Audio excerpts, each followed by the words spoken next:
Hello everyone, मैं Rishi Kumar Rajans career private limited के official YouTube channel में आपका स्वागत करता हूं। आज आपके पास फ्यूज टॉपिक से रिलेटेड कुछ ऑब्जेक्टिव क्वेश्चन लेकर आए हैं। ठीक है, तो उसी से रिलेटेड जो है आपके पास पहला क्वेश्चन है, fuse is always connected in dash of the circuit. Fuse सदैव हमेशा परिपथ के जुड़ा होता है। ठीक है, तो इस टॉपिक में जाने से, इस क्वेश्चन में जाने से पहले तो फ्यूज से रिलेटेड मैं कुछ इंपॉर्टेंट बात जो है आपके साथ डिस्कस करना चाहता हूं। ठीक है, तो सबसे पहले आप समझिएगा कि फ्यूज आपके पास क्या होता है। तो फ्यूज जो है एक प्रकार का एक स्मॉल कंडक्टर है। ठीक है, क्या याद रखना है कि एक प्रकार का ये स्मॉल कंडक्टर है जिसे हमेशा जो है आपके पास लाइन या लाइव वायर के सीरीज में कनेक्ट किया जाता है। ठीक है, इसे हमेशा लाइन या लाइव वायर के सीरीज में कनेक्ट किया जाता है। अब हमारे पास दो प्रकार के लाइन आपके पास पॉसिबल होते हैं। एक आपके पास एसी लाइन होता है और एसी लाइन के अंतर्गत में आपके पास दो वायर सिस्टम होते हैं। एक आपके पास फेस होता है और दूसरा आपके पास न्यूट्रल होता है। तो फेस सिस्टम में आपके पास इसे हमेशा फेस के सीरीज में ही आपके पास लगाते हैं, न्यूट्रल में इसे नहीं लगाया जाता। उसी तरीके से यदि मैं डीसी लाइन की अगर मैं बात करूं तो डीसी लाइन में आपके पास दो प्रकार के वायर पॉसिबल होते हैं। एक आपके पास पॉजिटिव वायर और दूसरा नेगेटिव वायर। तो इन दोनों के ही सीरीज में हम लोग क्या लगा सकते हैं, फ्यूज को आपके पास कनेक्ट कर सकते हैं। तो यहां पर ध्यान रखिएगा कि अगर एसी लाइन हुआ तो फेस के सीरीज में लगाएंगे, अगर डीसी लाइन हुआ तो पॉजिटिव और नेगेटिव दोनों के सीरीज में लगाया जा सकता है। यदि फ्यूज में अगर मैं प्रॉपर्टी की अगर मैं बात करूं तो ये जो है आपके पास धारा के ऊष्मीय प्रभाव के सिद्धांत पर कार्य करता है। ठीक है, इसको ध्यान रखिएगा, ये धारा के ऊष्मीय प्रभाव, इसी को हम लोग इंग्लिश में कहते हैं heating effect of current, heating effect of electric current के सिद्धांत पर ये कार्य करता है। ठीक है, और यह सिद्धांत आपके पास, इसके लिए फार्मूला आपके पास क्या होता है, H इक्वल टू आपके पास I²R इंटू T जूल होता है। ठीक है, तो इस सिद्धांत पर आपके पास फ्यूज के अलावा और कुछ एलिमेंट होते हैं जिसमें काम करते हैं, इसको याद रखिएगा। जैसे आपके पास टंगस्टन फिलामेंट की जो बल्ब होती है वो भी आपके पास धारा के ऊष्मीय प्रभाव के सिद्धांत पर कार्य करता है। उसी तरीके से आपके पास हीटर, ये भी धारा के ऊष्मीय प्रभाव के सिद्धांत पर कार्य करेगा। और उसी तरीके से आपके पास इलेक्ट्रिक जो प्रेस है ये भी आपके पास धारा के ऊष्मीय प्रभाव के सिद्धांत पर कार्य करता है। तो एक सबसे बड़ी इंपॉर्टेंट प्रॉपर्टी में अगर देखा जाए तो पहला पॉइंट इसमें याद रखिएगा कि धारा के ऊष्मीय प्रभाव के सिद्धांत पर कार्य करता है। ठीक है, इसी में आगे प्रॉपर्टी की अगर मैं बात करें तो आपके पास दूसरी इंपॉर्टेंट प्रॉपर्टी ये है कि इसमें जो है आपके पास ये हमेशा लो मेल्टिंग पॉइंट होता है। ठीक है, इसमें फ्यूज वायर की प्रॉपर्टी होती है लो मेल्टिंग पॉइंट। और उसी तरीके से यदि रेजिस्टेंस की अगर मैं बात करूं तो ये आपके पास हाई रेजिस्टिविटी होती है या हाई रेजिस्टेंस भी आपके पास बोल सकते हैं। तो इसका कारण समझिएगा, लो मेल्टिंग पॉइंट के जगह पर यदि हाई मेल्टिंग पॉइंट रख दिया जाए तो ऐसे सिचुएशन में क्या होगा कि ये हमेशा इस तरीके से फेस वायर की सीरीज में लगा होता है। मैं भी आपको बताया कि इसे अगर हाई मेल्टिंग पॉइंट में रख दिया जाए, इसका मतलब ये क्या होगा, ये उच्च तापमान पर जो है आपके पास गलेगा। तो ऐसे सिचुएशन में ये इस तरीके से फेस वायर को गला जा सकता है। इसी कारण से इसे हमेशा लो मेल्टिंग पॉइंट पर रखा जाता है। और हाई रेजिस्टिविटी रखने का तो हमें उद्देश्य होता है, अभी आपके पास बताया कि H इक्वल टू आपके पास I²R इंटू T जूल होता है। तो यहां पर उस फ्यूज वायर में जो उत्पन्न ऊष्मा जो होती है वो कहीं ना कहीं रेजिस्टेंस पर निर्भर करती है। तो हाई रेजिस्टेंस के कारण से ये क्या करेगा, जल्दी ऊष्मा पैदा करेगा जिससे वो जल्दी गलकर टूट जाता है। तो दो बहुत महत्वपूर्ण इंपॉर्टेंट पॉइंट है फ्यूज वायर से रिलेटेड, इसको भी ध्यान पर रखना।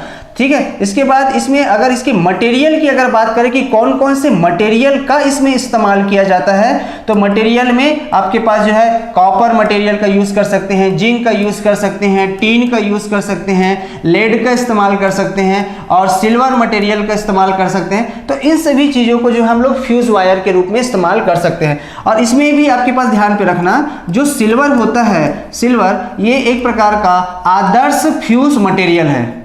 ठीक है, इसको याद रखिएगा, ये एक प्रकार का क्या है, एक आदर्श फ्यूज मटेरियल है। उसी तरीके से यदि मैं एक 10 एम्पियर के लिए, ठीक है, 10 एम्पियर के लिए फ्यूज वायर की अगर मैं बात करूं तो 10 एम्पियर फ्यूज वायर के लिए आपके पास टीन और लेड का मिश्र धातु या टीन या लेड का एलॉय होता है, जिसमें से टीन आपके पास 63% होता है और लेड जो है आपके पास 37% होता है। तो याद रखिएगा, आमतौर पर जो फ्यूज जो है जिस मटेरियल का बना होता है वो एक्चुअल में टीन और लेड का एलॉय होता है। इसके अलावा जो है इस टीन और लेड में जो है आपके पास सोल्डरिंग मटेरियल के लिए, ठीक है, आपके पास सोल्डरिंग मटेरियल जो बनाया जाता है ये भी टीन और लेड का मिश्र धातु होता है, ठीक है। उसके अलावा जो है इस मटेरियल हो गया, इसके अलावा जो है इसमें 2 करंट आप ध्यान पे रखिएगा, ठीक है। इसमें नए स्लाइड में आ जाते हैं, ठीक है। तो इसमें 2 करंट जो है, जैसे मान के चलिए इसमें 2 करंट आप ध्यान पे रखना। एक होता है आपके पास फ्यूजिंग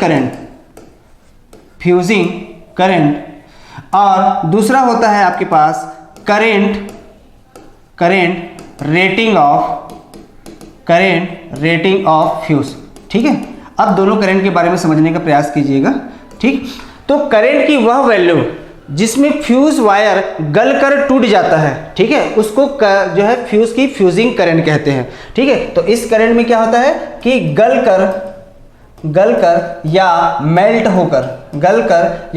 होकर टूट जाता है, ब्रेक हो जाता है, ठीक है। तो इसको हम लोग फ्यूजिंग करंट बोलते हैं। और करंट रेटिंग ऑफ फ्यूज कहने का मतलब करंट की वह वैल्यू जिसमें फ्यूज जो है बिना गले प्रवाहित कर सकती है। तो इसमें क्या ध्यान पे रखना है, इसको बिना गले आपके पास प्रवाहित कर सकती है, उसको फ्यूज की करंट रेटिंग कहते हैं, ठीक है। अब इसमें आप दिमाग लगाइए कि इन दोनों करंट की वैल्यू में कौन सी वैल्यू ज्यादा हो सकती है, क्योंकि इसमें गलकर टूट रहा है और इसमें बिना गले प्रवाहित हो रहा है। तो जो गलकर टूटती है ना, तो यहां पर इसमें करंट की वैल्यू, फ्यूजिंग करंट की वैल्यू हमेशा जो है आपके पास ज्यादा होगी और करंट रेटिंग ऑफ फ्यूज जो है इसकी वैल्यू हमेशा कम होगी।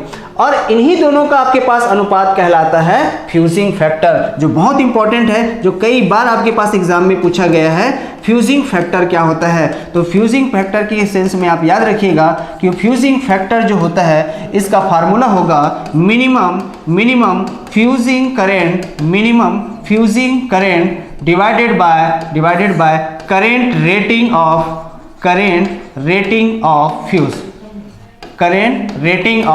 फ्यूज, ठीक है।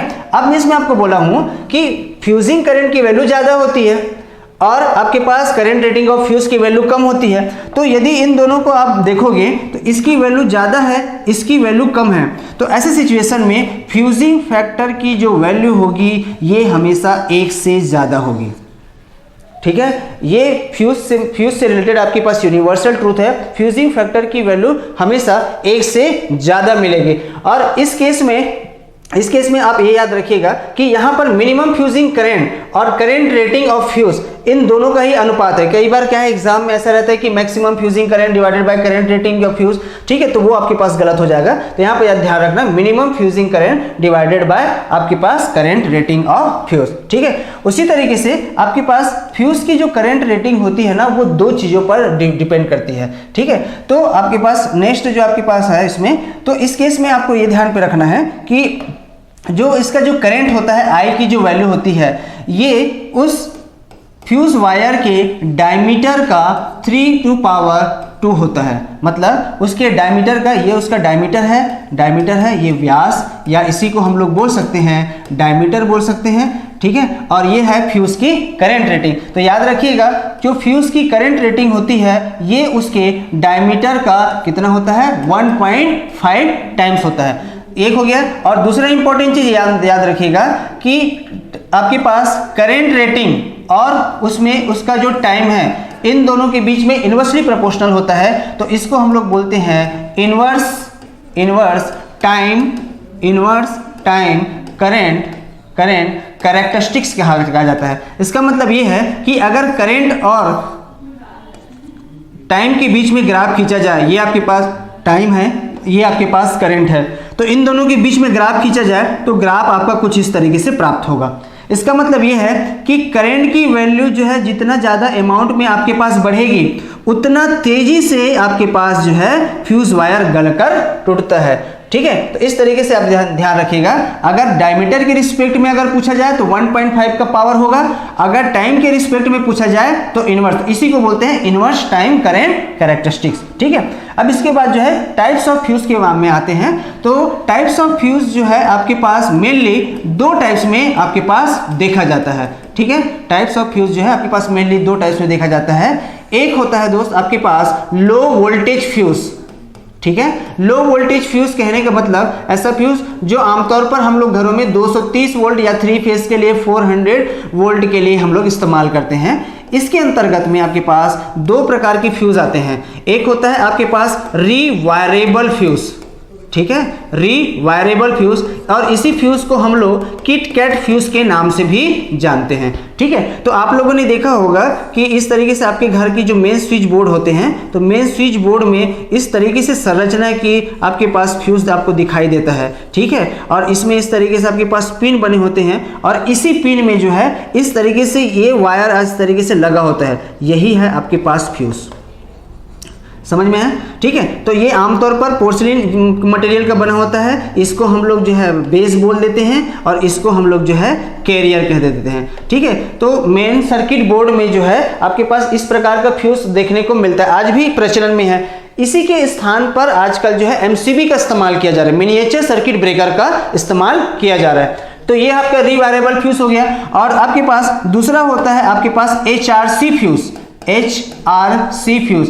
HRC फ्यूज का फुल फॉर्म है हाई रैप्चरिंग कैपेसिटी, ठीक है। इसमें क्या होता है कि इस तरीके से एक कैट्रिज पेपर होता है, कैट्रिज पेपर कहने का मतलब एक सफेद मोटा कागज होता है, ठीक है। उसके बाद जो है इस तरीके से इसमें दो जो है आपके पास टर्मिनल होते हैं, और इन्हीं दोनों टर्मिनल के बीच में आपके पास इस तरीके से फ्यूज वायर जो है रखा जाता है। तो ये फ्यूज वायर ध्यान पे रखिएगा, ये फ्यूज वायर आपके पास बना होता है सिल्वर का। तो आपको पूछा जाएगा एग्जाम में कि HRC फ्यूज में कौन सा फ्यूज मटेरियल का इस्तेमाल करते हैं, तो उसके इसमें याद रखना सिल्वर का। और यहाँ पर नॉर्मल फ्यूज वायर जो टिन और लेड का जो मिश्र धातु है उसका इस्तेमाल आप कर सकते हो। इसके अलावा जो है दोस्त इसमें क्या होता है, इस तरीके से इसमें इस तरीके से आपके पास जो है कांच का जो है बुरादा हम डाल देते हैं, ठीक है। इसको इसमें कांच का बुरादा रहता है एक प्रकार से, ठीक है। तो यहाँ पर जो है इंसुलेशन के रूप में हम लोग जो है सॉलिड इंसुलेशन के रूप में हम लोग किसका करते हैं, कांच का जो है एक प्रकार का बुरादा का इस्तेमाल करते हैं। उसी तरीके से आपके पास HRC सॉरी उसके बाद जो है हाई वोल्टेज फ्यूज की अगर मैं बात करूं तो हाई वोल्टेज फ्यूज आपके पास ये भी आपके पास दो प्रकार के देखने को मिलता है। एक होता है आपके पास HRC फ्यूज, देखो ये HRC फ्यूज जो है लो वोल्टेज के लिए यूज किया जा रहा है, लेकिन ये HRC फ्यूज आपके पास हाई वोल्टेज के लिए यूज किया जाएगा। इसमें इसकी क्या खास बात रहेगी कि इसमें जो है आपके पास सिल्वर वायर के साथ में, ठीक है, आपके पास जो है इस तरीके से एक सिल्वर वायर के साथ में आपके पास एक वायर और जो है इस्तेमाल कर दिया जाता है जो आपके पास टंगस्टन का बना होता है। बाकी इसके अंदर भी आपके पास फिर से वही आपके पास इस तरीके से आपके पास कांच का बुरादा रहेगा। तो HRC फ्यूज में याद रखना ये सिल्वर का बना होगा, और ये जो है आपके पास टंगस्टन का बना होता है, ठीक है। और ये HRC फ्यूज का जो इस्तेमाल जो है हम लोग 33 किलोवोल्ट लाइन के लिए करते हैं। इसके अलावा जो है इसे हाई वोल्टेज फ्यूज में जो है एक प्रकार का लिक्विड फ्यूज का इस्तेमाल किया जाता है, ठीक है। लिक्विड फ्यूज में क्या होता है कि इस तरीके से आपके पास एक कैबिन होगा जिसमें से इसमें जो है आपके पास लिक्विड मटेरियल होता है, और इस लिक्विड मटेरियल में जो इस्तेमाल किया जाता है उसको बोलते हैं CTC, कार्बन टेट्राक्लोराइड का इस्तेमाल किया जाता है। और यहाँ पर जो फ्यूज वायर के रूप में हम लोग जो है यहाँ भी हम लोग जो है सिल्वर का इस्तेमाल करते हैं। और इसे लिक्विड फ्यूज का इस्तेमाल जो है इसे 132 किलोवोल्ट लाइन के लिए हम लोग इस्तेमाल करते हैं, ठीक है। तो ये टाइप्स ऑफ फ्यूज में ध्यान रखना, लो वोल्टेज के लिए रिवायरेबल और HRC में केवल और केवल सिल्वर वायर रहेगा, ठीक है। हाई वोल्टेज में HRC हाई वोल्टेज रहेगा जिसमें सिल्वर और टंगस्टन जो है आपके पास वायर रहेगा। और लिक्विड फ्यूज के रूप में जो है हम लोग क्या करते हैं, कार्बन टेट्राक्लोराइड का इस्तेमाल करते हैं, और इसमें भी फ्यूज वायर आपका सिल्वर का बना होता है।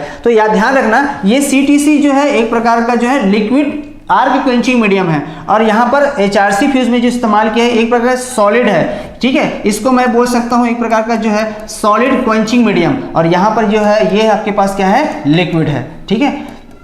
तो मेरे ख्याल से इतना जानकारी फ्यूज से रिलेटेड आपके लिए पर्याप्त है। तो डायरेक्ट अपन जो है क्वेश्चन में आ जाते हैं, ठीक है। तो पहला क्वेश्चन जो है आपके पास था पहला क्वेश्चन था कि fuse is always connected in, fuse हमेशा कनेक्टेड परिपथ में कनेक्टेड होता है। तो यदि अभी मैं आपको बताया कि फ्यूज को हमेशा किसी फेस या लाइन वायर के सीरीज में हम लोग जो है लगाते हैं, इसे फेस और लाइन वायर के हम लोग सीरीज में लगाएंगे, ठीक है। उसी तरीके से हम लोग नेक्स्ट क्वेश्चन में आते हैं। तो नेक्स्ट क्वेश्चन जो है आपके पास है HRC फ्यूज के मामले में HRC का पूर्ण नाम क्या है, फुल फॉर्म यहां पर पूछा गया है। तो अभी मैं आपको बताया HRC मतलब आपके पास होता है high rapturing capacity, high rapturing capacity जो है। और हाई रैप्चरिंग कैपेसिटी, ये ध्यान रखना, फ्यूज हो चाहे सर्किट ब्रेकर के मामले में ये रैप्चरिंग कैपेसिटी जो है उसका वोल्ट एम्पियर रेटिंग को बताता है। तो वोल्ट एम्पियर रेटिंग या इसे केवीए में भी हो सकती है या एमवीए में हो सकती है। तो जनरली केवी और एमवीए जो है सर्किट ब्रेकर के सेंस में कहा जाता है,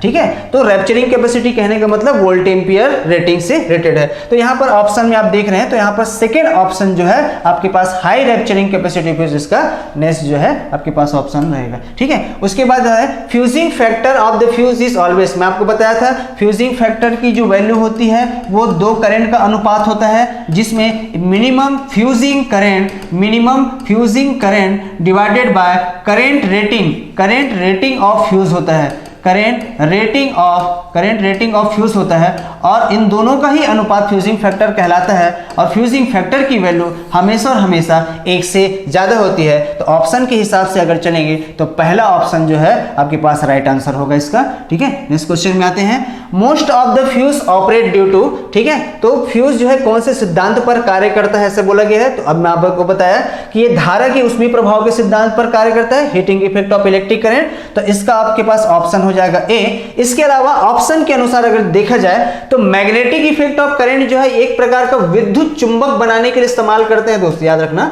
विद्युत चुंबक बनाने के लिए, एक प्रकार का इलेक्ट्रोमैग्नेट बनाने के लिए इसका इस्तेमाल किया जाता है। उसके बाद जो है इलेक्ट्रोस्टैटिक इफेक्ट ऑफ करंट जो है ये एक प्रकार का कैपेसिटर बनाने के लिए इस्तेमाल किया जाएगा। इसी तरीके से इंडक्शन इफेक्ट ऑफ करंट जो है ये आपके पास इंडक्शन मोटर बनाने के लिए इसका इस्तेमाल किया जाएगा। तो ये भी करंट का अलग अलग प्रकार के इफेक्ट है, ठीक है। उसके बाद जो है नेक्स्ट क्वेश्चन आते हैं।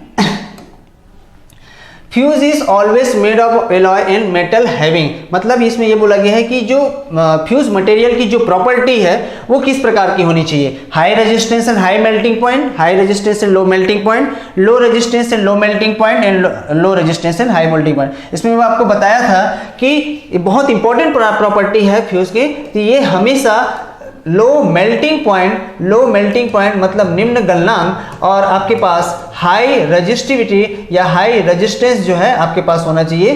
तो इसमें ध्यान रखना। तो इसमें ऑप्शन के हिसाब से आपके पास ऑप्शन बी जो है इसका राइट आंसर हो जाएगा, ठीक है। नेक्स्ट क्वेश्चन में आते हैं। फ्यूजिंग धारा होती है। तो मैं आपको बताया था कि फ्यूजिंग धारा वह धारा होती है जिसमें फ्यूज वायर गलकर टूट जाता है, ठीक है। तो ऑप्शन के हिसाब से चलें तो maximum current eight which the fuse element will get heated, यहां पर फिर हीटेड शब्द का इस्तेमाल किया जा रहा है, मतलब गर्म होता है। रेटेड करंट ऑफ फ्यूज, ये तो आपके पास अलग वैल्यू होती है। The minimum current eight which the fuse element will get heated, यहां से भी आपके पास फिर से वही हीटेड वाला बात आ जा रहा है। फिर से फोर्थ ऑप्शन है the maximum current eight which the fuse element will melt. तो मेल्ट मतलब होता है आपके पास गलना, वो गलकर टूटता है उस जिस करंट पर, उसको फ्यूजिंग करंट कहते हैं। तो इस तरीके से इसका ऑप्शन क्या आ जाएगा आपके पास, डी आ जाएगा, ठीक है। नेक्स्ट क्वेश्चन देखते हैं। According to the fuse law the current capacity varies as, ठीक है। तो फ्यूज के नियम अनुसार धारा वहन क्षमता डैश के अनुसार परिवर्तित होती है। फिर से वहीं पर आपको मैं बताया कि फ्यूज की रेटिंग जो है इसके डायमीटर के संदर्भ में पूछा गया है। तो इसके डायमीटर के संदर्भ में याद रखना ये आपके पास डी का 1.5 होता है, ठीक है। तो इस तरीके से इसका आपके पास करेक्ट ऑप्शन हो जाएगा ऑप्शन बी, ठीक है। नेक्स्ट क्वेश्चन में आते हैं। Fusing factor of a fuse is defined as the ratio of, ठीक है। तो अभी हम आपको बताया था fusing factor minimum fusing current divided by rated current of fuse होता है। तो maximum fusing current divided by prospective current दिया है, तो ये ऑप्शन नहीं होगा। Maximum fusing current to the cut off current, ये भी ऑप्शन नहीं होगा। Minimum fusing current divided by rated carrying capacity, ये आपके पास ऑप्शन हो जाएगा, ठीक है। तो इस तरीके से इस क्वेश्चन का करेक्ट आंसर आपके पास हो जाएगा सी, ठीक है। उसके बाद जो है HRC fuse has rapturing capacity of the capability in comparison with the circuit breaker. मैं आपको बताया था कि जब कभी भी रैप्चरिंग कैपेसिटी की बात आती है ना, तो वो उसका रेटिंग जो है सीधे सीधे वोल्ट एम्पियर रेटिंग से रिलेटेड होता है, ठीक है। तो उसी तरीके से आपको मैं बताया कि जैसे मान के चलिए आपके पास एक HRC फ्यूज है और एक आपके पास सर्किट ब्रेकर है, ठीक है। तो इसका वोल्ट एम्पियर जो रेटिंग है वो आपके पास कम होगा और इसका वोल्ट एम्पियर रेटिंग है ज्यादा होगा। मैं आपको बताया था कि सर्किट ब्रेकर की आमतौर पर जो रेटिंग kVA में बताई जाती है या आपके पास अपन बोल सकते हैं MVA में बताई जा सकती है। तो क्वेश्चन के हिसाब से चलना है कि HRC फ्यूज का जो रैप्चरिंग कैपेसिटी है वो सर्किट ब्रेकर की तुलना में क्या होता है। तो सर्किट ब्रेकर की तुलना में क्या होगा, लेस देन होगा। तो इसका ऑप्शन क्या हो जाएगा, सी हो जाएगा, ठीक है। नेक्स्ट क्वेश्चन में आते हैं, which of the following use is in liquid fuse, ठीक है। मैं आपको बताया था लिक्विड फ्यूज में आपके पास एक मटेरियल का इस्तेमाल करते हैं जिसका नाम है आपके पास carbon tetrachloride. Carbon tetrachloride का इस्तेमाल किया जाता है, ठीक है, जिसका फार्मूला होता है CCl4 इस्तेमाल करते हैं, ठीक है। तो यहाँ पर ट्रांसफार्मर ऑयल है, ये तो नहीं आएगा। सल्फर हेक्साफ्लोराइड है, याद रखना ये आपके पास सर्किट ब्रेकर में आर्ग क्वेंचिंग मीडियम के रूप में इस्तेमाल किया जाता है। SF6 गैस भी इसको हम लोग बोलते हैं, ठीक है। तो आपके पास ये ऑप्शन नहीं आएगा। डिस्टिल वाटर, ये भी आपके पास ऑप्शन नहीं आएगा। यहाँ पर है कार्बन टेट्राक्लोराइड, तो इसका राइट आंसर क्या हो जाएगा, ऑप्शन डी, ठीक है। Thank you.